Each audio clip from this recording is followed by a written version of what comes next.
Mrs. Puff, it's us.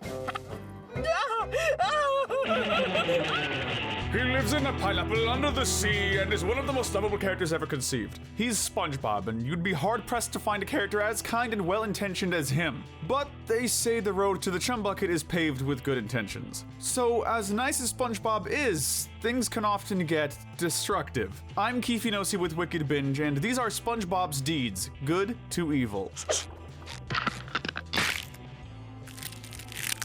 For this video, because SpongeBob is a very nice character, we're starting with the good deeds. That said, he does have a dark and very destructive side, so ending with the evil section will be worth the wait, I think. Alright, call me SpongeBob, because I'm ready! These are the good deeds. First up with the lesser of good deeds is SpongeBob becoming a wingman. SpongeBob is that one friend who, despite having no interest at all in romance, can always give you some advice and assistance in your own romantic endeavors. There are several examples of this throughout the series. The most memorable is probably Krusty Love, where SpongeBob helps Mr. Krabs gain the courage to talk to Mrs. Puff, as well as managing his finances when he realizes how much he's been spending on her without realizing it. Even considering how SpongeBob went off on Krabs in the end, it took a lot of patience to help him for as long as he did, given just how much Krabs bounced between wanting to spend everything on Mrs. Puff and wanting to save his money. Of course, blaming SpongeBob all the while. Another example is Love That Squid, where SpongeBob encourages Squidward to ask out another octopus he's attracted to, even dressing up as a woman to go on a practice date with Squidward. Dinner is served! He of course drives Squidward crazy in the process, but he meant well, and it did work out for Squidward in the end. We all need a wingman sometimes, so SpongeBob's willingness to be that for his friends is a pattern we like to see, and a good way to kick off the list. On a similar note, let's talk about SpongeBob helping Plankton reconcile with Karen. Plankton is in hot water with Karen, his computer wife. She managed to get the Krabby Patty secret formula as an anniversary gift for him, but until he gives her a proper gift, having forgotten about their anniversary entirely, she won't give it to him. Not knowing the context, SpongeBob, naive and helpful as always, helps Plankton to write Karen a song to win her and his gift over. Me, me, me, me, me, me, me. The reason this is above the previous entry is that SpongeBob and Plankton aren't even particularly friends. They're more like frenemies at best. So helping him out is even nicer than helping Squidward or Mr. Krabs, people he's already on good terms with, at least in his own eyes. Though I will say that pressing Ctrl-Alt-Delete on Karen was a bit reckless. We get protecting the formula from Plankton, but you actually could have killed a man's wife there, SpongeBob? Still, it was an overall nice gesture. Next is helping Fred protect my leg! His leg. When Fred's leg breaks for the whatever time, SpongeBob vows to protect it from harm, especially since he'd done his fair share of damage to it over the years. But you've got to be more careful with your leg! While SpongeBob does cause his fair share of chaos, he's equally willing to go to dangerous lengths to protect it from harm, even lying face down on hot coals to keep his leg from walking on them. When Fred reveals that he actually enjoys being injured so much, being in love with the nurse at the hospital, SpongeBob turns his matchmaking skills on by setting the two up on a date, is what would have been a reasonable plan, but instead, SpongeBob opts to try and break Fred's leg so that he can go back to the hospital. While SpongeBob's willingness to protect Fred from his running gag injury is admirable, there were definitely better solutions to his love problem here that didn't involve trying to maim him, but you know, that works too, I suppose. Being too accommodating is something many people can relate to, and in the episode Overbooked, we see that trait in our favorite Sponge. When Sandy calls him asking for help with a showcase for her new invention, SpongeBob is more than happy to oblige. Then when Mr. Krabs tells SpongeBob that he needs to help assembling a telescope, SpongeBob goes along with that too, because, you know, that's his boss. Then it turns out that Patrick's birthday party is that very same night. Due to SpongeBob's inability to say no to people, he ends up overextending himself, and this leads to chaos, as one might expect. Things end up working out since Sandy's invention turned out to be a clone machine, but still, SpongeBob needs to learn to say no to people. Well, that did happen once when he got the abrasive side, but that's a separate topic. While this is a deed that shows SpongeBob's generous side, it also shows a side of him that's rather conflict avoidant, so we can't put it very high, despite it being pretty nice. Now, searching for snail treats normally wouldn't be all that impressive of a feat, but when Gary becomes addicted to the new treats, snail bites, SpongeBob is willing to keep them coming. In fact, he's a bit too willing. Unable to say no to Gary, he willingly travels the entire globe to find the bites when they go out of stock. down. Well, I just can't say no to my little Gare Bear. He only even considers saying no to Gary when there's absolute confirmation that snail bites no longer exist. Gary did take it pretty darn well, and while again SpongeBob really needs to be better at saying no, we can't deny how nice it is that he's willing to go so far beyond just to make his pet snail happy. Trying to cheer up Squidward is quite the undertaking. Squidward being depressed isn't exactly a stunning new development, but when SpongeBob learns that Squidward doesn't have a happiest memory, Mr. Tentacles falls lower than usual, so SpongeBob goes above and beyond to try and give him a happy memory. Oh, you love art. Maybe you'll find a happy memory in here. He takes Squidward out to places he likes, such as museums and concerts, but nothing works. In the end, he gets him to the Krusty Krab where a gaggle of papier-mâché SpongeBobs are present. This actually works and gives Squidward a happy memory. There's nothing that could make him happier than being surrounded by so many SpongeBobs that he can obliterate. He's so handsome. Krusty Krab! Krusty Krab! Sandy's surprise is at the Krusty Krab and the next spot on our list. While Patrick and Squidward are SpongeBob's best friends, his friendship with Sandy might just be his healthiest. The two consistently support and help each other when the need arises, and this can be seen especially in the episode Texas. When Sandy feels homesick for Texas, SpongeBob uses his limited knowledge, sans context, of Texas to set up a surprise party for her at the Krusty Krab. Things go a bit awry when Sandy considers moving back to Texas, and needing to get her to go to the Krusty Krab to convince her to do otherwise, SpongeBob and Patrick insult Texas. Yeah, what's so great about dumb old Texas? Maybe it wasn't the best way to go about it, but it's one of the sweetest moments of their friendship, and it worked, so. Well, more than anything, SpongeBob's friendship was what showed Sandy the Bikini Bottom had become her new home, and that's a sign of a pretty great friend. Helping Patrick win an award is one of the best displays of SpongeBob's loyal friendship to Patrick. When Patrick is saddened by the fact that he's never won a single award, especially after seeing SpongeBob's entire award closet, SpongeBob helps cheer him up by getting him a job at the Krusty Krab in an effort to find something he's good at to win an award. This does backfire eventually when Patrick starts to copy SpongeBob's behavior, but he does end up winning an award for doing absolutely nothing longer than anyone else. For doing absolutely nothing longer than anyone else, Patrick! A feat I'm personally jealous of. As understandably irritated as SpongeBob was with the copying, he was fully supportive of Patrick and genuinely happy for him when he finally won his award. Take a penny and some magic, and you may even strike magic down the well. While SpongeBob's childlike optimism can drive those around him crazy, it can also really bring spirits up. When SpongeBob, and accidentally Squidward and Patrick too, are tasked with guarding the Krusty Krab wishing well, SpongeBob is determined to dig deep down the well to strike real magic. He actually succeeds in this, and the wishes of Squidward, Sandy, Mrs. Puff, and Plankton come true as a result. Even Mr. Krabs learns to believe in magic. I was steamed and served with a side of melted butter. When his own sarcastic wish to be steamed and served with melted butter is granted. It's juvenile, sure, but as a certain goofy goober once said, it's okay to be a kid. The fact that SpongeBob didn't even want to use any magic on himself shows that he just wanted to make people happy by doing this, and that's about as pure-hearted as it gets. Helping Patrick impress his parents was well-intentioned, at least. A common trend you'll notice with many of SpongeBob's deeds is that, while generally meaning well, he often stretches himself a bit too thin and really lets others mistreat him. One of the earliest examples of this was a season 2 episode, I'm with Stupid, in which SpongeBob agreed to act stupid to help Patrick impress his parents. The idea was that SpongeBob would act so darn stupid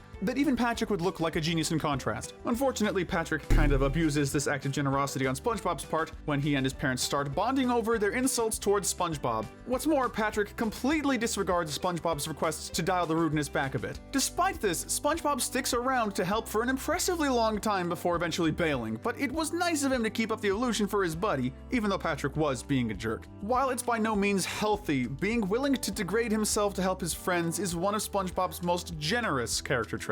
Next up is the time SpongeBob worked hard to find a certain adorable pet, helping Plankton find Spot. Oh, you thought we meant Gary? Well, sure, that was nice too, but while looking for your own lost pet is good, looking for a frenemy's pet is even better. Plankton, let's find your pet.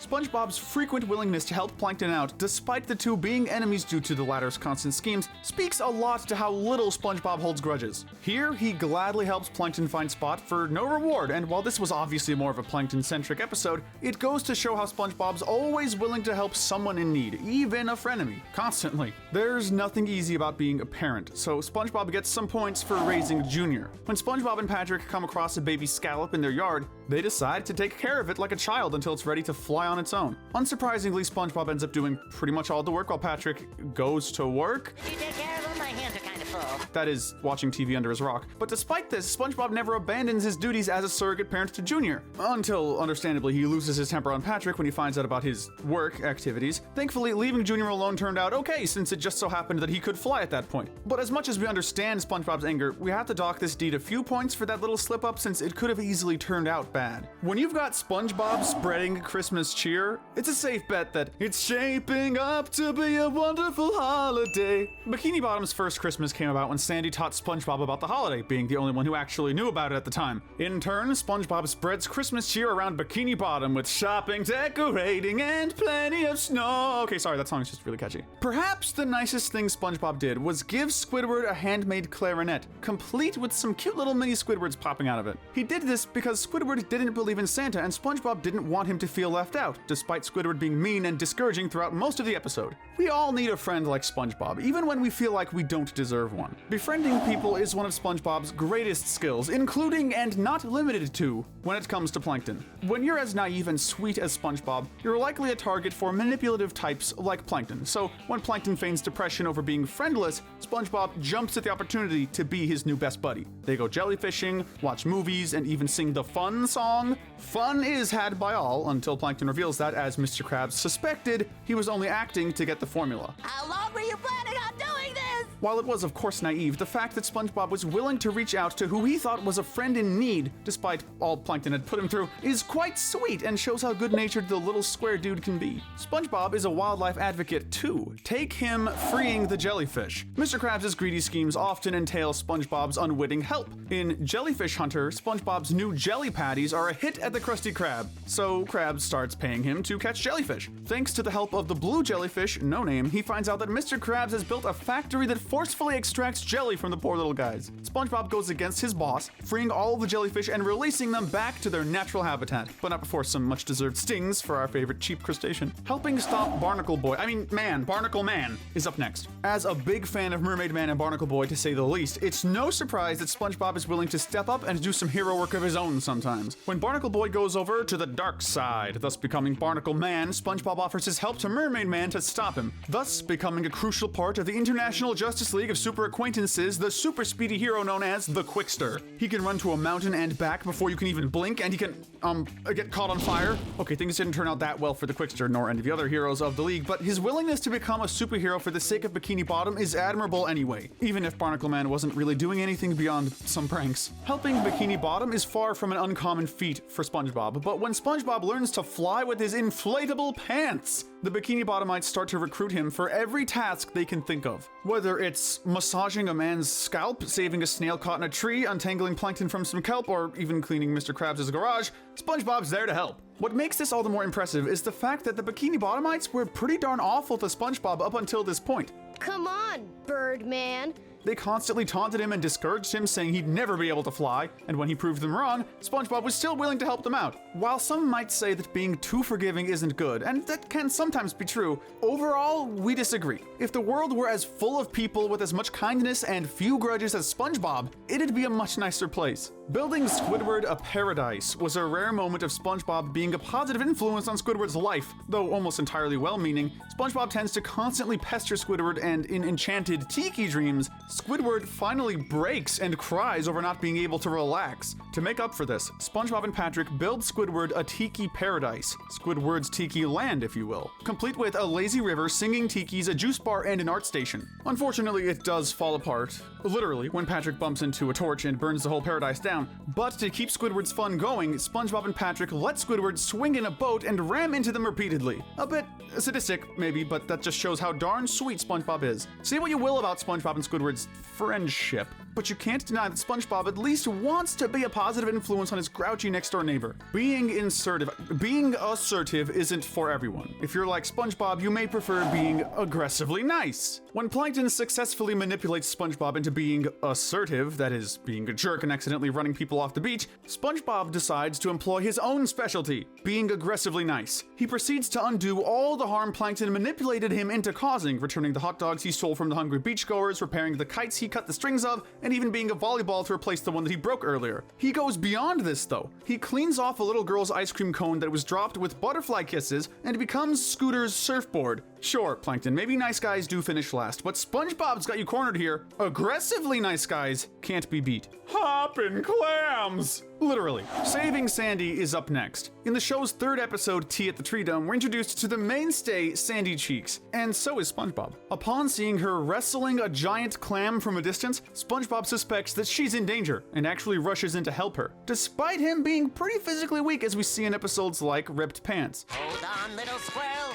This showed some great, almost uncharacteristic bravery on SpongeBob's part. While it wouldn't necessarily be any less impressive if it were for an already close friend, and ended up being Sandy who saved SpongeBob, in the end, this was before SpongeBob and Sandy even knew each other, so he definitely gets some altruism points there. Pushing the town into helping Squidward led to one of the most iconic moments in SpongeBob history. In the fan-favorite episode Band Geeks, Squidward tries to mentor the Bikini Bottomites in music to perform at the Bubble Bowl to finally get a leg up on his rival, Squilliam Fancy Son. Unfortunately, things fall into chaos, as one might expect, but when Squidward gives up hope, SpongeBob pulls everyone together and encourages them to work together to make Squidward proud. Now let's make Squidward proud. In just one day, he manages to lead everyone to give this iconic sweet victory performance, even Plankton. Honestly, thinking about it, we're not sure how this wasn't Squidward's happiest memory. SpongeBob and company really pulled through for the guy here. What's better than saving just Sandy? Saving Patrick and Sandy. As we just suggested, SpongeBob isn't the bravest guy around. In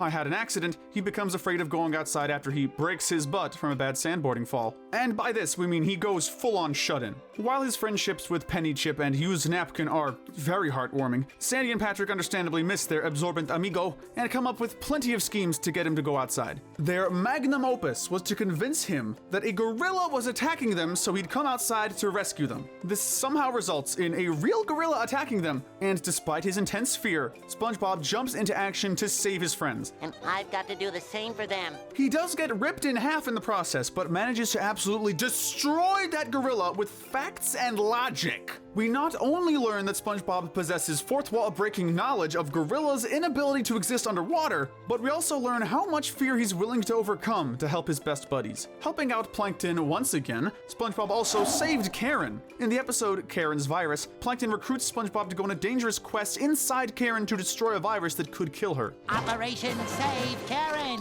It's nice enough that SpongeBob was willing to do this at all, but the extent of the danger makes it even more impressive. Things got so intense that at one point, even Plankton was worried for SpongeBob and seriously considered pulling him out of the mission. This endeavor took some massive guts and some serious generosity on SpongeBob's part, which earns it a lot of points. Saving jellyfish fields brings SpongeBob's jellyfish rights activism full circle. When Plankton's latest scheme involves steamrolling jellyfish fields to build a highway that leads straight to the Chum Bucket, great plan by the way, SpongeBob and Patrick take a stand for their favorite play place. Despite the overwhelming majority of the population being in favor of the highway, even downright harassing SpongeBob and Patrick, they're willing to stick up for their beliefs, and in SpongeBob's case, to literally get steamrolled for them at one point. When the jellyfish migrate to Bikini Bottom and cause mass destruction, SpongeBob manages to get all of Bikini Bottom to band together, take the highway, and push it somewhere else. Wildlife protection is important, so SpongeBob's hard work and protest to save the jellyfish habitat is admirable, and he even saved Bikini Bottom in the process. Now let's talk about him saving Gary.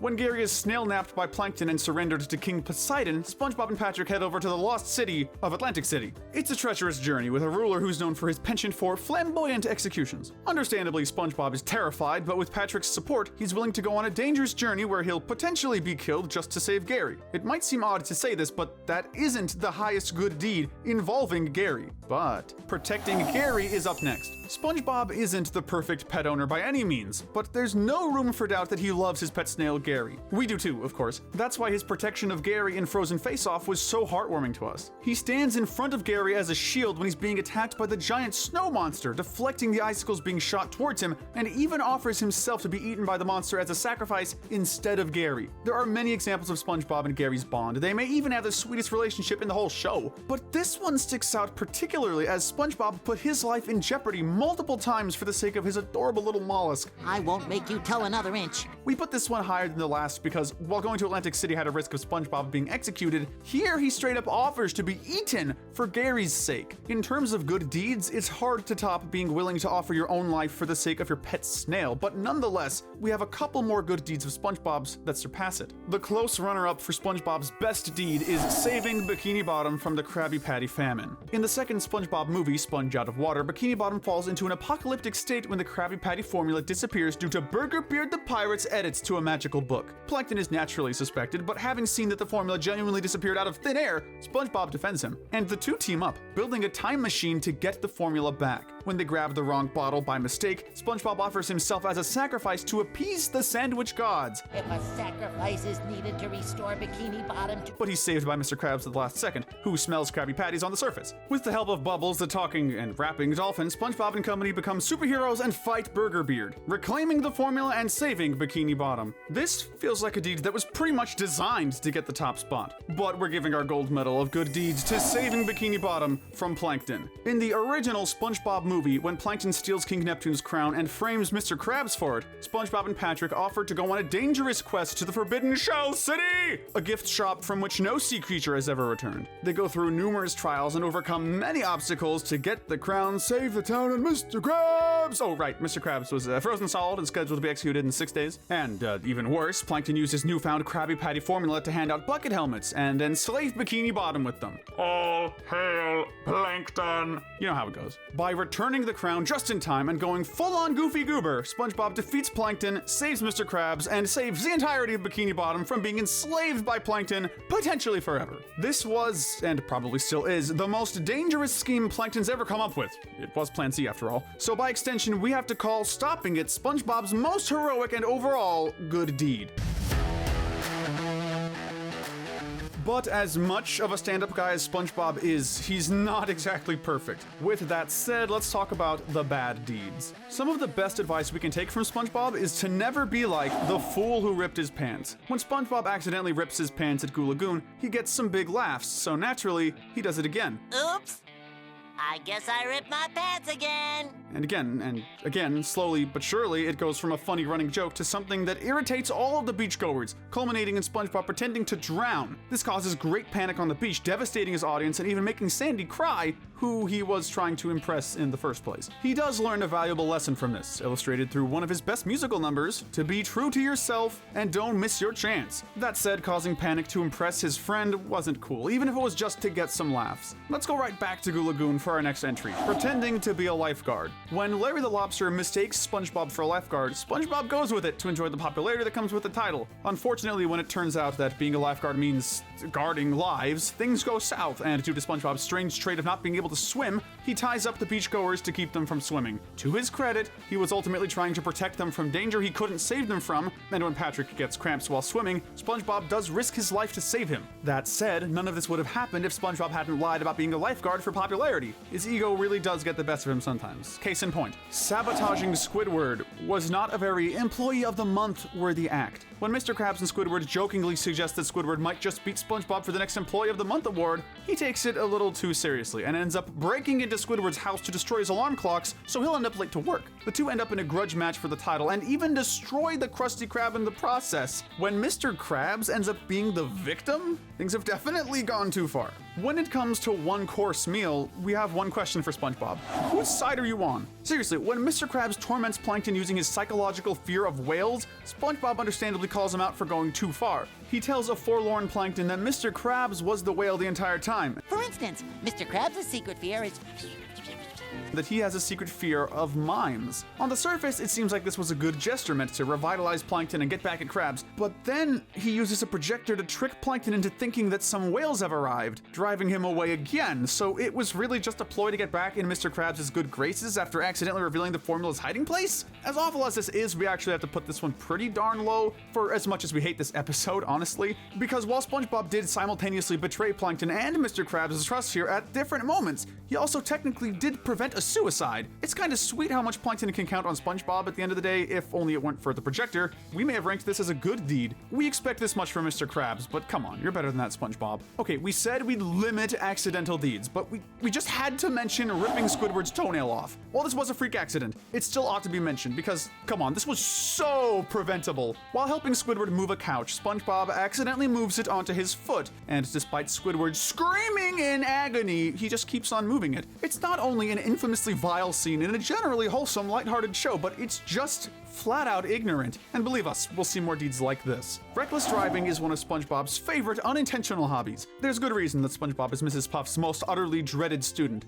When he's allowed to drive, things go south very quickly, and destruction is sure to follow. Examples include flooding a nursing home with fruit punch in doing time, almost running over a child and Mrs. Puff, you're fired, and of course the numerous instances he's injured Mrs. Puff and also gotten her arrested. We'll get back to that later, but just know this little sponge is not going to be getting any safe driver discounts. Cheer up, SpongeBob, you'll get your license one day, but please stay away from vehicles until then, unless they're also sandwiches. Getting Squidward kicked out of the Cephalopod Lodge is up next. When Squidward commits the unpardonable sin, being happy, SpongeBob and Patrick naturally have to follow him to see what's up. This results in the two getting Squidward kicked out of the Cephalopod Lodge, an exclusive club Squidward is a member of. This club meant a lot to Squidward, and while SpongeBob and Patrick try to cheer him up by making up new clubs, and even eventually trying to get him back into the lodge, none of it would have been an issue if they'd just let the poor guy be happy for once. While they weren't ill-intentioned here, as they usually aren't, it was an unnecessary evil nonetheless. Being a bad neighbor doesn't seem like a deed that should come from an episode called Good Neighbors, but SpongeBob and Patrick too are pretty darn awful in this one. While most of the time SpongeBob is simply being friendly around Squidward, here we see him, albeit well-intentioned, ruining the poor guy's Sunday. Good neighbor doesn't bother me on Sunday! This isn't even a usual matter of SpongeBob and Patrick goofing off and Squidward getting passively annoyed. It's the two actively harassing Squidward despite him not wanting to be bothered. He ends up injured multiple times, having his foot massage appointment ruined, and then Squidward even ends up with his security system taking over his house and attacking the city. Whew.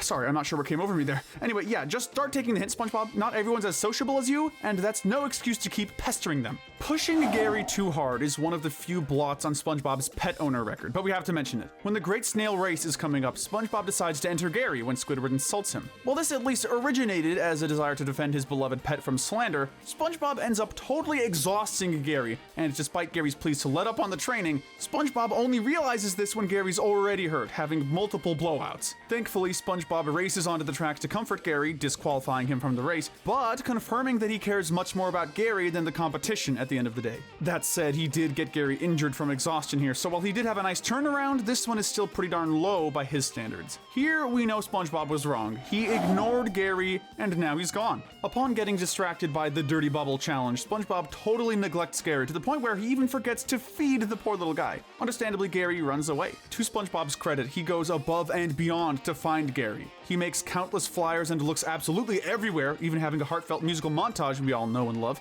Gary, come home. More than a pet, you're my best friend. We'll give SpongeBob some slack here since he immediately worked his butt off to find Gary, but neglecting him for so long still wasn't cool. Yeah, notice a trend with these Gary ones? While SpongeBob often messes things up, he always has a good turnaround thanks to his immense love for his little buddy. Remember this for later. Being mean to everyone sounds like one of the least SpongeBob-esque deeds imaginable, but in the episode, Waiting, it's on full display. When SpongeBob is excitedly waiting on a toy to come in the mail from a cereal box prize, he turns into an absolute menace, refusing to leave the mailbox for anything. He puts off feeding Gary, flips Sandy, and slams her on the ground, who, mind you, was literally just asking if he wanted to do some karate, and yelling at Patrick when he broke the toy. You ruined my free toy!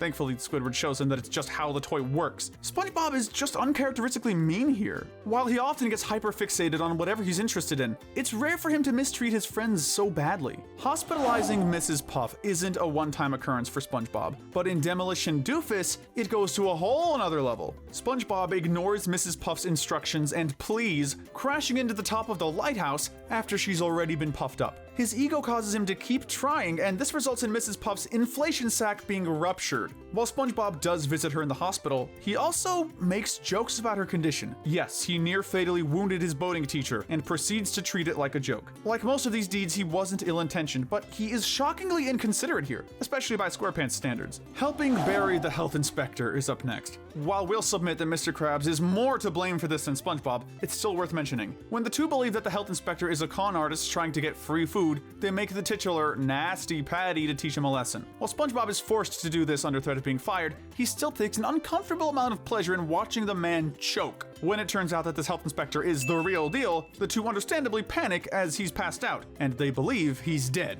Fully believing that he has helped kill a man, SpongeBob helps Mr. Krabs cover their tracks and hide the body. Sorry, Mr. Krabs. I thought he might need some air. It's one of the darkest deeds the little guy's ever committed, and it would easily be in our top 3, if not the gold medal, were it not for Mr. Krabs more so being the ringleader. Stalking Squidward sounds like a joke. But, well, just watch the episode Squid's Visit. When Squidward refuses to visit SpongeBob at his house, Spongy Boy goes full-on creep mode. After harassing Squidward all day and begging him to come over, SpongeBob borrows his vacuum cleaner so that he'll have to visit to get it back. Squidward finds out that SpongeBob has replicated every last detail of his home. SpongeBob even knows Squidward's exact brand of rash cream. Ew. The one break we can give SpongeBob here is that when Squidward's own house burns down, SpongeBob allows him to sleep under his roof while repairs go on. Aw, don't worry, Squidward. But that doesn't really make this any less creepy, and honestly, even if it did, this episode still full-on confirms that SpongeBob is a legitimate stalker to some extent. Jealousy is one of the 7 deadly sins for a reason. Take the episode Breath of Fresh Squidward, for example. When Squidward gets shocked by his new electrical fence, SpongeBob starts to more or less get a taste of his own medicine, with Squidward becoming so aggressively friendly that even SpongeBob gets irritated. This reaches its peak when Mr. Krabs asks Squidward to help SpongeBob in the kitchen, where he's not only good at cooking Krabby Patties, he's good enough to be the new employee of the month. While everyone else is proud and supportive of the new Squidward's success, SpongeBob becomes intensely jealous, even shouting at him and kicking him out of his own party. We've rarely felt so sorry for Squidward, and we've rarely been so darn angry with SpongeBob. Due to the sheer hypocrisy of this and how downright awful SpongeBob is to Squidward, despite his genuine kindness here, we honestly wish we could give this the top spot, but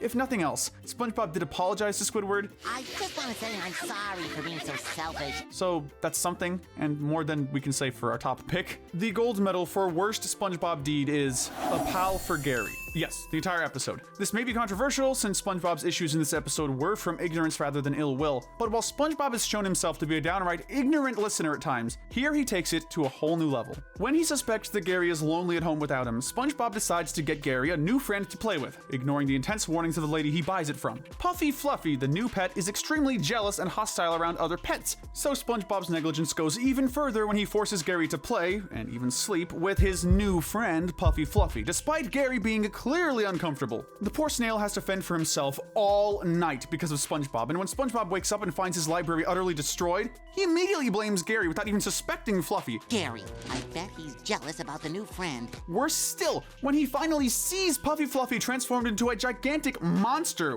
with Gary in his mouth, no less, he still, somehow, blames Gary. We could give him some slack and chalk this one up to ignorance, but SpongeBob has simply never been this idiotic before. And here, he almost got his own pet snail killed. After SpongeBob himself almost gets eaten, Gary saves his life even after all he's been put through. And SpongeBob is still mad at him, deciding to take him to work as he believes he can't be home alone. What the? SpongeBob has been ignorant and selfish before, albeit rarely, but blaming his pet for being terrified and nearly eaten by a monster, even after having his own life saved by Gary, is so infuriating that it has to be at the top of our list. It's hard to even believe that this is SpongeBob. You deserve better, Gary.